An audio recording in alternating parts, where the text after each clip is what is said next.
Toujours en direct de l'espace thérapeute au Salon Zen, je me trouve en compagnie de Thomas Lessy.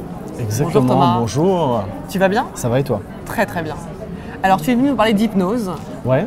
Alors explique-nous un petit peu ton boulot, ça consiste en quoi? Alors moi, mon boulot, il y a vraiment deux facettes. Il y a la première facette cabinet, hypnose thérapeutique, coaching aussi, parce que faut faire sortir un peu de temps en temps du cadre purement les yeux fermés qu'on a tendance à avoir comme image de l'hypnose. Et puis il y a l'autre facette, c'est la formation, où là on a quand même créé la formation, à mon avis, qui mérite d'être connue, c'est hypnose sociale. Alors dans hypnose sociale, t'as hypnose et sociale, où ça ne veut pas forcément dire grand-chose au grand public comme ça, a priori. L'idée, c'est vraiment d'amener l'hypnose sous les outils en fait, de communication qui sont hyper intéressants pour pouvoir créer du lien à l'intérieur de la société, donc que ce soit dans la rue, dans les bars, même dans sa profession, je dirais réunions, séminaires, enfin dans tous les endroits où finalement on peut faire des rencontres, que ce soit personnelles ou professionnelles.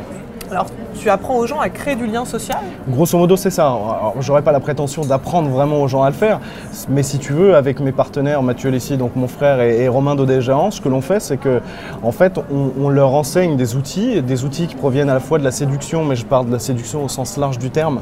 Le fait que une femme puisse plaire à un homme, c'est une chose, c'est souvent la séduction telle qu'on la voit, mais aussi le fait d'un homme de plaire à d'autres hommes, de pouvoir être fasciné par lui. Donc cet aspect d'attraction qui sort de la psychologie sociale. D'autres aspects de la psychologie sociale sur le fait que, j'ai une confidence, mais on est un peu des animaux. Et que sorti avec tous nos codes sociaux, malgré tout, on a encore des réactions animales, notamment vis-à-vis des groupes. Et que je crois que c'est vraiment quelque chose, là par contre, qui nécessite un enseignement. Tu pourrais me donner un exemple? Que en fait, finalement, dans la nature, il existe des mâles alpha qui sont les dominants de la meute. Et que finalement, ces mâles alpha, ils apparaissent comme exister encore dans les groupes humains.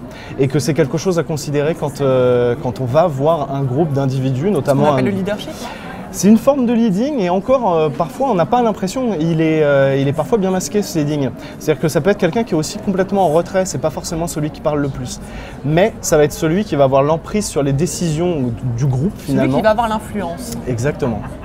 Et donc cette personne use de charme, use d'un certain charisme. Ouais, je pense que le charisme c'est le terme le plus approprié, c'est vraiment ça, c'est que cette personne-là, elle a le charisme qui va emmener tout le monde. Il y avait un truc que je me rappelais en leadership, c'est pour ça que je trouve le terme leader intéressant aussi, on dit que c'est celui qui inspire les autres. En gros c'est un peu ça, l'alpha c'est celui qui va inspirer les autres à faire quelque chose et qui va faire que les autres vont rentrer en fait dans les rangs. Et par opposition, tu as donc les omégas qui sont là par contre les dominés, on pourrait considérer alpha dominant, et les omégas dominés. Et donc toi, tu vas aider plutôt les omégas justement à se mettre plus en avant? Alors ce qui est amusant, c'est que non, on peut avoir les deux types. On peut avoir les alphas qui sont pas vraiment alpha assumés, ils ont vraiment toutes les caractéristiques de l'alpha et il va falloir les faire travailler pour qu'ils se rendent compte de ça. Puis il y a les omégas qui ont aussi envie de trouver un rôle dans la société, de pouvoir trouver des groupes dans lesquels ils peuvent intervenir. Mais en même temps, on se rend compte qu'avec les bons outils, un oméga peut se déguiser en alpha. Et c'est là où ça devient génial. Parce qu'une fois que la personne, on lui a donné toutes les techniques, qu'on lui a dit comment comprendre en fait cette physionomie du groupe. Donc c'est là où l'hypnose intervient? C'est là où l'hypnose intervient aussi, ouais, c'est de pouvoir créer de l'intérêt, de savoir créer aussi du désintérêt, de l'attraction, et de savoir qui est la personne dans le groupe qu'il faut saisir. Avec qui il faut qui doit donner son approbation. Et là c'est l'alpha. D'accord, alors tu aides peut-être les gens aussi à se mettre en relation. Est-ce que c'est compliqué quand on est dans la rue d'aborder quelqu'un comme ça de but en blanc? Alors moi je te le dirais de mon point de vue non. Je pense que pour la majorité des gens il y a des croyances vachement limitantes sur le sujet. C'est que la plupart des gens doivent se dire « ouais mais il va m'envoyer paître » ou c'est la honte quand même de faire ça ou ce genre de choses. L'idée c'est que nous on va travailler sur le fait de fissurer tout ça, casser tout ça, on va y aller à la masse, histoire de leur montrer vraiment que... Alors comment on leur montre, c'est déjà en leur donnant un cadre, en leur disant tout est possible. Déjà quand tu as l'impression d'être encadré, tu te dis que c'est possible de faire les choses. Et finalement, ça brise ces croyances-là. Et de ces croyances négatives, ils vont passer à des croyances super positives où ils vont se dire « c'est quand même génial quoi. Comment ça se fait que les gens ils puissent réagir positivement à ce que je leur ai proposé ?» J'ai demandé à ce monsieur sa montre et il a décidé de me la prêter. J'ai demandé à cette dame de danser à cloche-pied, elle l'a fait. C'est-à-dire qu'en fait, les gens découvrent que les humains en fait aiment le jeu et que si on leur propose un jeu, c'est un super moyen de créer du lien. Et donc on va les amener dans cette direction-là, à vraiment considérer ça comme un jeu. Et ça fonctionne. Et donc tu crées du lien mais sur une sphère inconsciente? Alors en quelque sorte oui et non, c'est-à-dire qu'il y a quand même le conscient qui est appelé, c'est comme tout, quand toi et moi on discute comme ça, il y a forcément le conscient qui va décortiquer un peu nos propos, mais en même temps ils vont avoir quand même certaines subtilités de l'hypnose qui vont leur permettre d'amener par des phrases un peu indirectes l'idée que la personne va pouvoir vraiment se prêter au jeu. Alors oui, il y a une sorte d'influence, mais l'influence est positive. Donc ça peut permettre aux gens de tisser des relations, pourquoi pas de drague ou amicales. Drague, amicale et puis professionnelle aussi. En imaginant que la plupart des gens aujourd'hui cherchent un partenaire professionnel pour pouvoir bosser, un client ou n'importe quoi. Moi je connais des tas de commerciaux parce que dans une ancienne vie j'ai connu ce métier-là, qui n'osent pas aller vers le client, qui n'osent pas aller vers les partenaires. Quand on voit des commerciaux qui se retrouvent dans des séminaires et puis ils sont comme ça dans leur coin et puis ils n'osent pas aller discuter avec les gens, je trouve ça un peu dommage. C'est pas forcément pour vendre, mais ne serait-ce que pour créer du réseau. Quand on voit Facebook, quand on voit Viadeo, quand on voit LinkedIn aujourd'hui, on se dit le réseau c'est important. Donc il faut aussi savoir se le créer. Notre meilleure carte de visite c'est nous-mêmes, non? C'est ça? Ouais, c'est un peu ça, ouais. Donc c'est là professionnel. En se présentant exactement. Aux autres. Mais donc professionnel autant que personnel finalement. T'as une petite anecdote à nous raconter? Je sais pas, un mec que t'as aidé dans la rue à trouver une nana ou... Moi j'ai bien envie de sortir quand même ce paramètre séduction de la formation, donc éviter ce type d'exemple-là, bien qu'on en ait, des gens qui réussissent à prendre des numéros alors qu'ils étaient hyper introvertis, capables de prendre des numéros en situation. Moi je me rappelle de la dernière formation qu'on a animée où il y avait une jeune femme qui est très mignonne et ainsi de suite, mais vraiment pas en confiance, et on travaille sur le refus. Elle se disait mais les gens s'ils sont en groupe ils vont forcément me refuser. Et je lui ai dit tu sais ce que tu vas faire, tu vas aller à une table de café, donc ça veut dire que les gens ils sont déjà dans leur activité installés, et tout ça, ils sont dans leur petite sphère à eux. Je leur dis tu vas rentrer là-dedans et tu vas leur dire de tous se faire un énorme câlin, mais simplement tu vas leur demander de manière très directive qu'ils le fassent. Elle y a été. Les gens ont accepté déjà ce jeu-là, ils se sont tous pris dans les bras, ils lui ont proposé de lui faire un câlin et ils lui ont dit après mais c'est génial, pourquoi vous avez fait ça? Et elle a dit c'est juste pour voir vos beaux sourires. Et les gens étaient aux anges. Comme quoi, c'est pas grand-chose comme truc, mais moi je trouve que c'est un peu le fond de la formation finalement, vraiment de montrer que c'est un plaisir de rencontrer les gens. Alors tu parles d'une manière assez directive, pourquoi utiliser cette... Parce que la manière directive, le problème c'est que quand tu as des esprits forts, on va dire des gens avec un mental fort, ils vont tendance à refuser par esprit de contradiction en fait quelque chose de très directif. Si je te dis maintenant, tiens lève-toi et ainsi de suite, parce qu'on a un cadre, qu'on est en train de discuter ensemble, tu vas me dire pourquoi on va faire ça? Tu vas te poser des questions. Mais je pourrais t'amener à le faire de manière beaucoup plus... je veux dire subtil. Donc le côté directif, ça marche avec certaines personnes qui sont plutôt dominées, qui sont plutôt en position basse, ça va fonctionner, mais face à des forts caractères, c'est très difficile. Donc autant leur amener de manière plus indirecte. Mais pour provoquer du refus, c'est génial d'utiliser du directif. Donc qu'est-ce que ça veut dire créer du refus? Alors créer du refus, c'est en fait pouvoir remplacer le terme échec par le refus. C'est-à-dire qu'aujourd'hui, si je te pose une question ou que je te demande de faire quelque chose, tu as ton libre arbitre qui va te permettre de choisir option A ou option B. On va partir sur un truc à double option. La plupart des gens sont convaincus que logiquement ils doivent réussir. S'ils veulent que tu choisisses l'option A, ils vont être convaincus qu'ils doivent te faire réussir à choisir l'option A. Que si tu choisis la B, c'est un échec. Le problème, c'est que ça part d'une considération qu'à ce moment-là, je suis en tout pouvoir de toute situation qui va pouvoir se passer autour de moi, ce qui n'est pas le cas.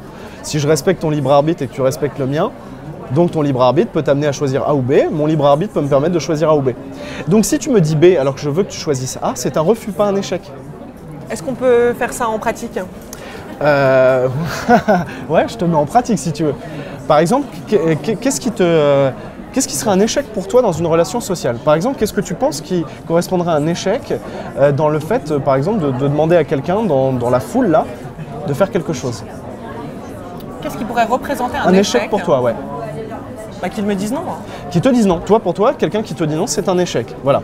Donc on va partir de ce principe-là. Ouais. Pour toi, c'est un échec. Moi, je suis en train de te dire, il va falloir considérer que l'autre a son libre arbitre et par conséquent, s'il te dit non, c'est juste un refus. Il n'a pas envie de participer.